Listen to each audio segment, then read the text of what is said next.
The last magazine is almost empty. Captain Ethan Cole feels the plastic follower click against the top round through his glove. One, maybe two bursts left. Below him, the great earthen ramp has finally kissed the wall. A Roman battering ram, its iron head shaped like a snarling ram's skull, slams into the timber gate for the 40th time. And this time, the gate screams and splits. Through the breach pours a river of red and iron. Legionnaires of the 10th, shields locked, swords drawn, climbing over their own dead. Cole thumbs his selector. Behind him, 100 women and children press against the cistern wall in absolute silence. There is nowhere left to run. There is only the rock, the sky, and 15,000 men who have come to erase them. 8 days earlier, none of this had happened yet. The rock is called Masada, and it should not exist. It rises out of the Judean desert like an altar built for a god who left. A flat-topped mountain, 900 feet above the cracked white shore of the Dead Sea, its cliffs sheer on every side. On top of it, in the year 73 after Christ, live just under 1,000 people. They are the last free Jews in a conquered land. Zealots, families, old men, mothers, infants. 3 years ago, the legions burned Jerusalem and threw down the temple. Masada is the last ember, and Rome has come to stamp it out. At the base of the mountain, in 8 stone-walled camps ringed by a wall of circumvallation, waits Legio Decima Fretensis, the 10th Legion, reinforced by auxiliaries and thousands of Jewish slaves driven at the whip. 15,000 men. Their commander is Lucius Flavius Silva, governor of Judea, and he is not a brute. He is an engineer. He has looked at the impossible cliffs and decided he will simply build a road to the top. Night and day, his slaves and soldiers pile earth and stone against the western face, raising a ramp toward the wall. When it is finished, they will roll an iron-plated siege tower up it, and the killing will take an afternoon. The people on the rock know this.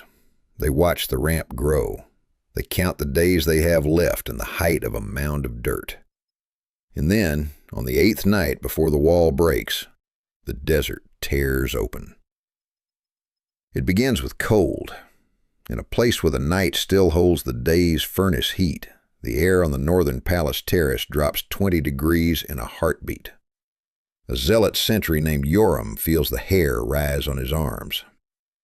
Then comes the sound, a low electric hum that lives in the teeth, not the ears. The darkness above the terrace splits along a vertical seam of blinding blue light, and the smell of scorched copper floods the night. Joram falls to his knees and begins to pray. 12 men step out of the light, then more, 30 in all. They wear mottled tan and gray cloth that seems to drink the starlight, and hard shells over their chests, and strange rounded helmets. Where their eyes should be, 4 black tubes jut from their faces, glowing faintly green. They carry short black metal staves, and they move without a single wasted motion, fanning into a circle, staves raised, saying nothing. Operational Detachment Alpha, 30 Green Berets, United States Army Special Forces, had been running a night live fire rehearsal in the Jordanian desert. Grid coordinates, GPS, satellite uplink, a warm truck waiting at exfil. 1 second of that blue light, and all of it is gone. Master Sergeant Ray Delgado keys his radio and hears only the hiss of a dead world. Cole flips his night vision up and stares at the impossible.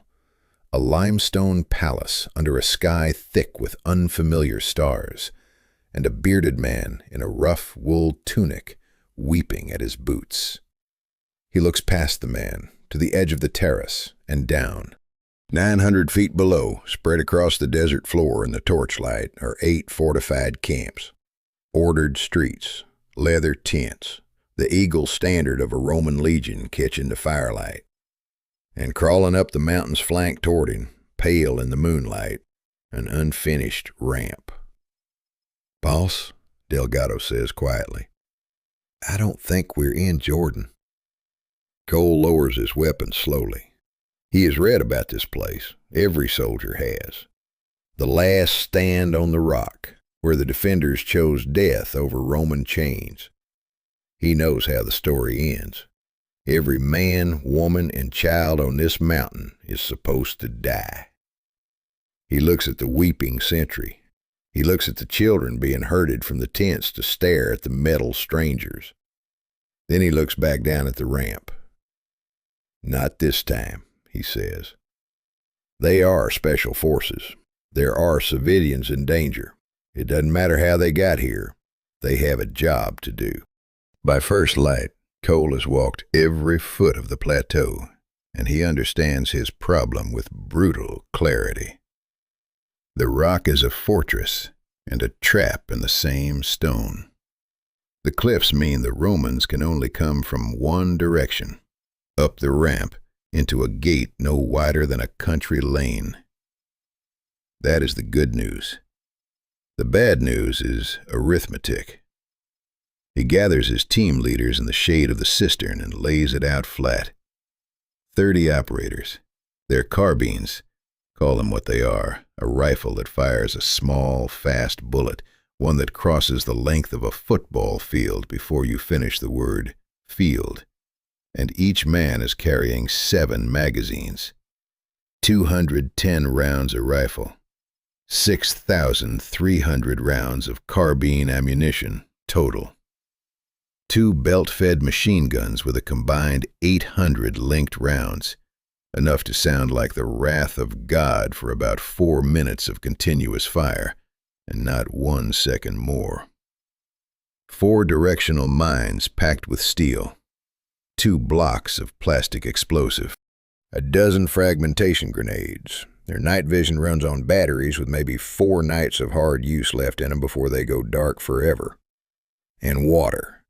In the desert, water is the real magazine. They have what's on their backs, 2 days, 3 if they're miserable about it. After that, they drink from the zealots' cisterns and pray the Romans don't find a way to foul them. 15,000 men at the bottom of the hill, 6,300 rifle rounds at the top. Cole does the math out loud because his men need to hear it in his voice and stay calm. "We are not going to kill 15,000 Romans," he says. "We don't have the bullets. So we're not fighting the legion. We're fighting one man's willingness to keep climbing this hill. We break Silva's nerve before we run dry. That's the whole mission. Run the numbers yourself. 6,300 rounds. 15,000 disciplined veterans who have taken worse and kept marching. 4 nights of batteries. Tell me in the comments if it's enough, because Cole isn't sure it is, and neither am I." They don't wait for the Romans. They own the dark. The first strike comes on the second night against the ramp crews. Under the whip, hundreds of Jewish slaves and Roman engineers labor by torchlight, hauling baskets of earth up the growing mound. A 4-man element in ghillie veils crawls to the lip of the plateau above them and looks down through green light at men who cannot see 6 feet past their own torches. One of those men is Lucius Vibius, a legionary of the 10th, 22 years old, from a hill town in Italy he will never see again. He is not thinking about death. He is thinking about the blister on his heel and the sour wine waiting in his tent. He leans on his shovel and looks up at the black rock for no reason at all. He sees a firefly of red light bloom on the chest of the centurion standing beside him, a tiny, dancing dot, there and gone. He opens his mouth to remark on it, The centurion's head snaps back, and a sound like a heavy book dropped on stone rolls down from the cliff, and the centurion is simply gone, folded into the dirt. Then the torches start dying, not blown out. The men holding them are falling, one after another, in a silence broken only by that flat, coughing thunder from the heights. Vibius drops his shovel and runs, and he is not ashamed, because the mountain has begun to kill in the dark, and there is no shield in the world that turns aside a thing you cannot see. By dawn, the ramp crews refuse to work at night. Silva has lost a day, 2 centurions, and something worse, the certainty of his men. 30 operators still standing. Rifle ammunition, 94%. Batteries, 3 nights left.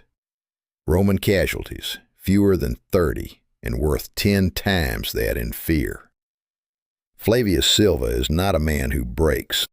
He stands at the base of his ramp in the morning light, studies the arrow shafts that are not arrows, the bodies with holes punched clean through Roman iron, and he does not pray or panic. He reasons. The enemy strikes from great distance, in darkness, from the high wall. Very well.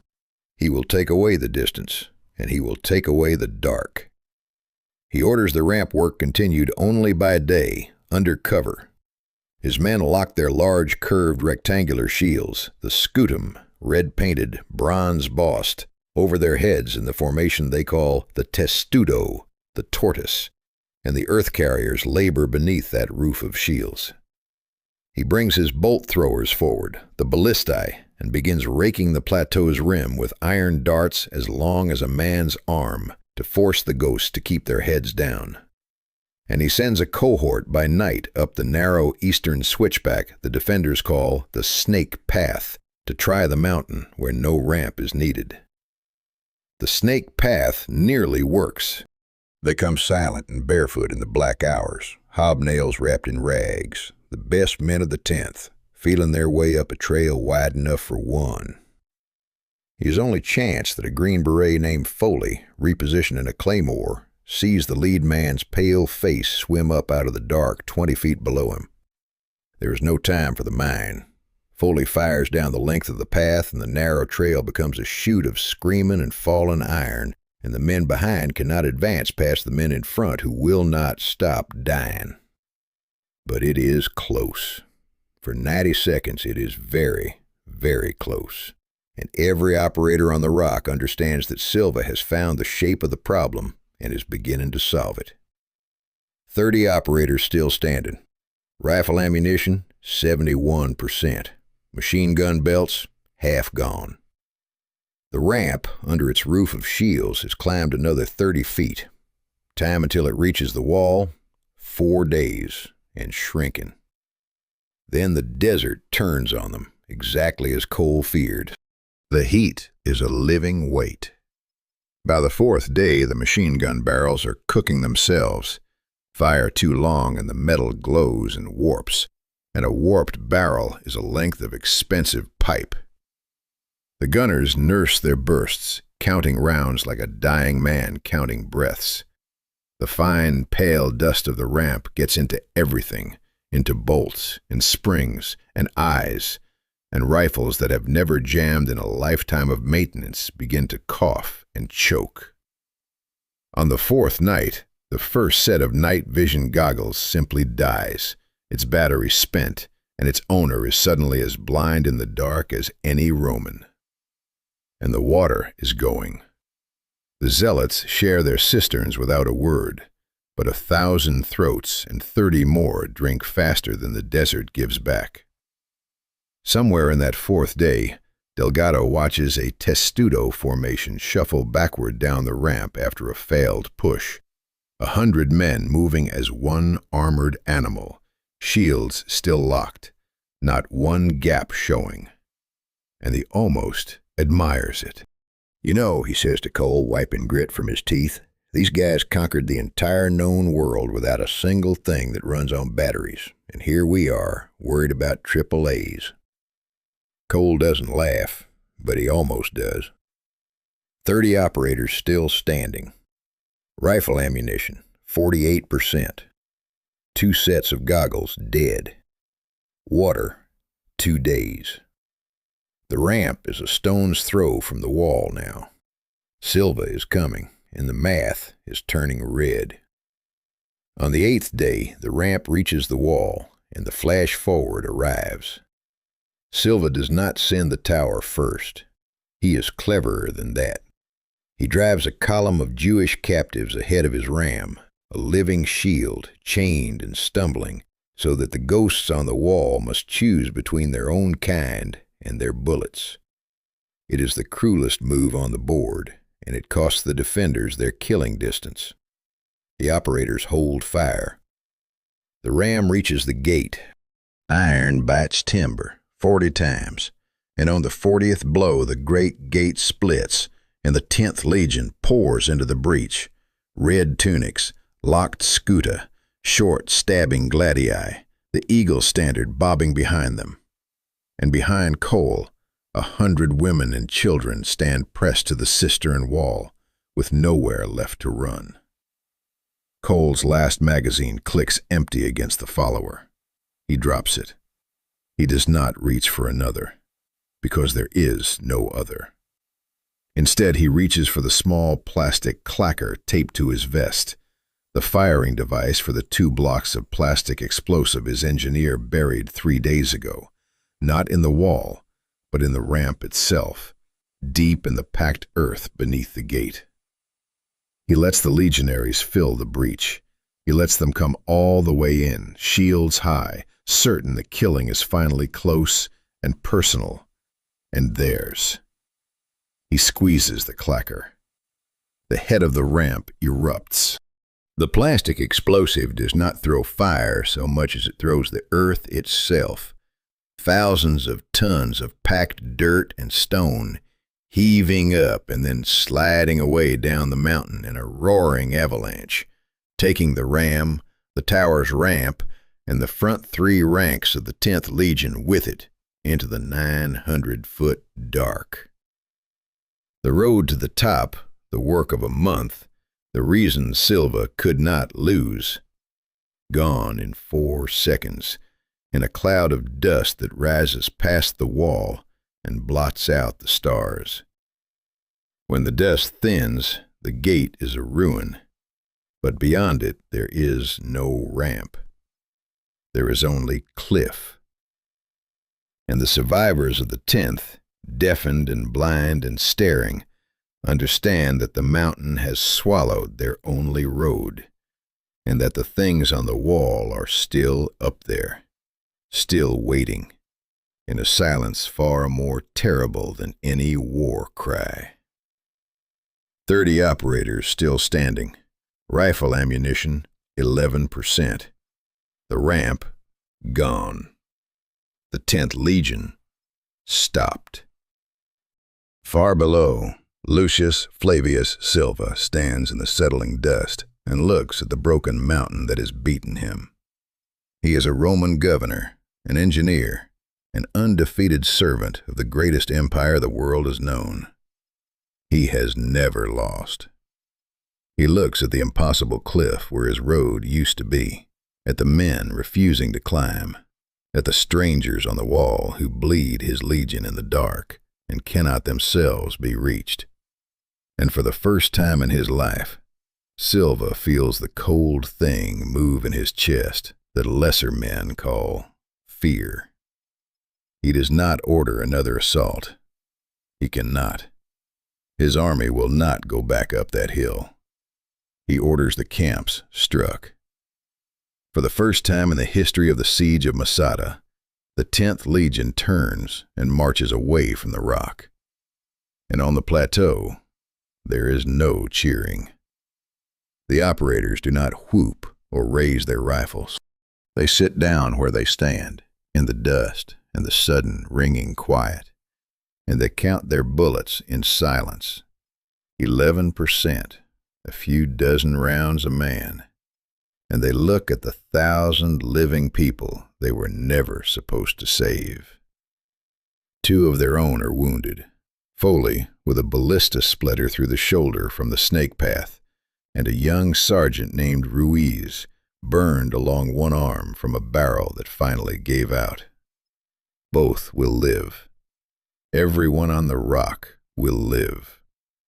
That is the whole of the victory, and it is enough, and it is spoken by no one.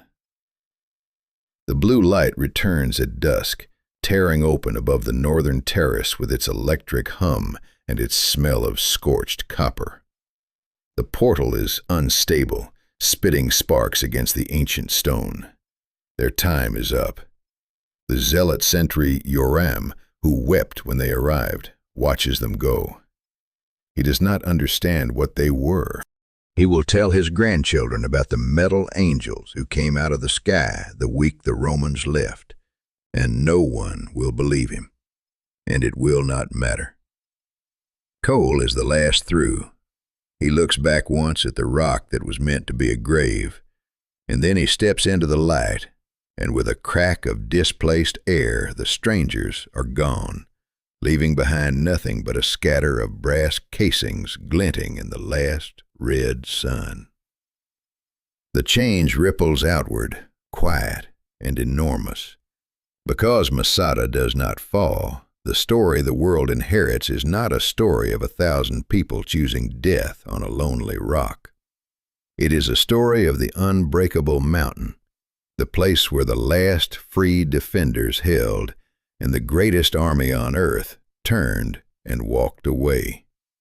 A symbol not of noble ending, but of impossible survival. Rome, which built its power on the certainty that resistance was suicide, learns that some rocks cannot be climbed, and the certainty cracks. A different memory settles into the bones of a people, and through them into the whole long story of the age that follows. A story now missing its most famous tragedy, and carrying in its place a stubborn, dangerous hope. All because 30 men decided a hopeless rock was worth defending, and buried a legion's only road under the desert. History turns on the smallest of hinges. A month of a Roman's labor undone in 4 seconds. So tell me, down in the comments, was blowing the ramp the right call? Gambling the last of the explosives instead of the last of the bullets? Would you have made the same decision Cole did? And which battle should we rewrite next? Send a ranger platoon to hold the walls of Constantinople in 1453, or drop a Marine rifle company into the shield wall at Hastings? Drop your wildest ideas below. Smash that hype button to help push this video to more people, and I'll see you on the next rock. Hold the line.